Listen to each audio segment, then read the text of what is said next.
अस्सलामुअलैकुम, welcome back to Eman medic. आज हम पढ़ेंगे कार्डियक मसल को सेंसेशन क्यों बोलते हैं और एवी नोड की क्या इंपॉर्टेंस है। सबसे पहले हम हार्ट की बेसिक एनाटॉमी पढ़ लेते हैं। ये राइट एट्रियम है, ये राइट वेंट्रिकल है, ये लेफ्ट एट्रियम है, ये लेफ्ट वेंट्रिकल है, ये ट्राइकस्पिड वाल्व है, ये माइट्रल और बाइकस्पिड वाल्व है, ये पल्मोनरी वाल्व है, ये आयोटिक वाल्व है। इसको राइट और इसको लेफ्ट क्यों बोलते हैं, ये मेरी वीडियो में है जिसका लिंक मैं डिस्क्रिप्शन में दे दूँगी, या आप गूगल पर भी सर्च कर सकते हैं या यूट्यूब पर basic anatomy of the heart. अब हम पढ़ेंगे कि एट्रियल मसल क्या होता है, वेंट्रिकुलर मसल क्या होता है, एक्साइटेटरी और कंडक्टिव मसल फाइबर्स क्या होते हैं। जी, तो ये हमारे पास एट्रियल मसल है, ये वेंट्रिकुलर मसल है और ये एसए नोड और एवी नोड कंडक्टिव और एक्साइटेटरी मसल फाइबर्स हैं। इनके कॉन्ट्रेक्टाइल फाइबर्स तो बहुत कम होते हैं, लेकिन इनका फंक्शन बहुत ज़्यादा इंपॉर्टेंट है, जो कि हम आगे एवी नोड में पढ़ेंगे। ठीक है, अब हम पढ़ते हैं सिंसीशियम क्या होता है। लेकिन सिंसीशियम को समझने से पहले हमें कुछ टर्म्स का पता होना चाहिए, कार्डियक मसल सेल्स का, इंटरकलेटेड डिस्क का और गैप जंक्शंस का। हमारे पास ये कार्डियक मसल सेल्स हैं डिफरेंट। एक मसल फाइबर के अंदर बहुत ज़्यादा कार्डियक मसल सेल्स होते हैं, ये स्ट्राइटेड मसल सेल्स होते हैं। ये हमारे पास इंटरकलेटेड डिस्क हैं, जो कि एक कार्डियक मसल सेल को दूसरे कार्डियक मसल सेल से सेपरेट करती हैं और इन्हें मेम्ब्रेन्स भी बोला जाता है। इनमें ये पर्पल आपको जो नज़र आ रहे हैं, ये गैप जंक्शंस हैं।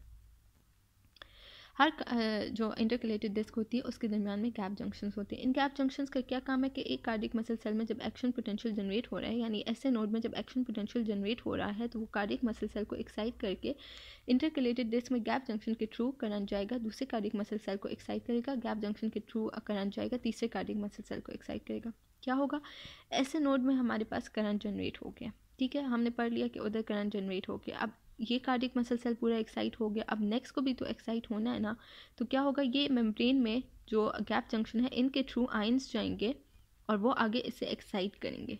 ये पूरी जो बहुत ज़्यादा डिटेल है वो मैं आगे एक्शन पोटेंशियल की वीडियो में बताऊंगी, लेकिन अभी माइनर डिटेल को समझ लेते हैं, सेंसेशन को पढ़ने के लिए ज़रूरी है। तो क्या होगा कि गैप जंक्शन के थ्रू आयन जाएंगे, दूसरे कार्डियक मसल सेल को एक्साइट करेंगे, उधर एक्शन पोटेंशियल जाएगा। ठीक है, पूरा वो मसल सेल एक्साइट हो गया। अब गैप जंक्शन के थ्रू वो तीसरे कार्डियक मसल सेल में जाएंगे और वहाँ पे उसे एक्साइट करेंगे और इस तरह प्रोसेस चलता रहेगा। इसलिए कार्डियक मसल को सेंसेशन कहते हैं, क्योंकि जब ये ऐसे नोड में करंट जनरेट होता है तो एक कार्डियक मसल सेल एक्साइट होकर दूसरे को एक्साइट करता है, वो फिर तीसरे को एक्साइट करता है और वो फिर चौथे को एक्साइट करता है और इस तरह प्रोसेस चलता रहता है। एट्रियल सेंसेशन क्या हो गया कि ऐसे नोड में करंट जनरेट हो गया, उसने दोनों एट्रिया को एक्साइट कर दिया। वेंट्रिकुलर सेंसेशन कि हमारे पास वेंट्रिकल में करंट आ गया और उसने वेंट्रिकल्स को एक्साइट कर लिया और वेंट्रिकल्स ने कॉन्ट्रैक्ट कर लिया। अब हमारे पास एवी नोड की क्या इंपॉर्टेंस है। सबसे पहले कंडक्शन के सिस्टम को समझ लेते हैं कि कंडक्शन बेसिकली कहाँ से कहाँ आती है। ऐसे नोड में कंडक्शन जनरेट होती है, वहाँ से एट्रिया में आती है, एट्रिया को वो एक्शन पोटेंशियल या करंट एक्साइट कर लेता है, फिर एवी नोड में आता है, एवी नोड में करंट स्लो हो जाता है और फिर आगे वेंट्रिकल में आता है।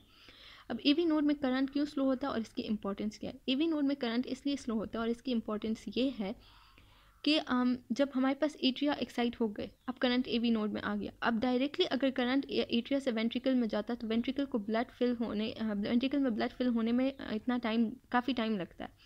तो अब वेंट्रिकल में ब्लड पूरी तरह से फिल नहीं होता, तो फिर वो कॉन्ट्रैक्ट जब करते तो पूरा ब्लड सिस्टमिक सर्कुलेशन में नहीं जाता, इसलिए करंट जो है वो स्लो हो जाता है एवी नोड में, ताकि वेंट्रिकल्स पूरी तरह से फिल हो जाएं और एट्रिया से पूरी तरह ब्लड वेंट्रिकल्स में आ जाए, वो पूरी तरह से फिल हो जाए और फिर करंट वेंट्रिकल्स में आए और फिर वेंट्रिकल्स कॉन्ट्रैक्ट करें और आगे सिस्टमिक और पल्मोनरी सर्कुलेशन को ब्लड पंप करें।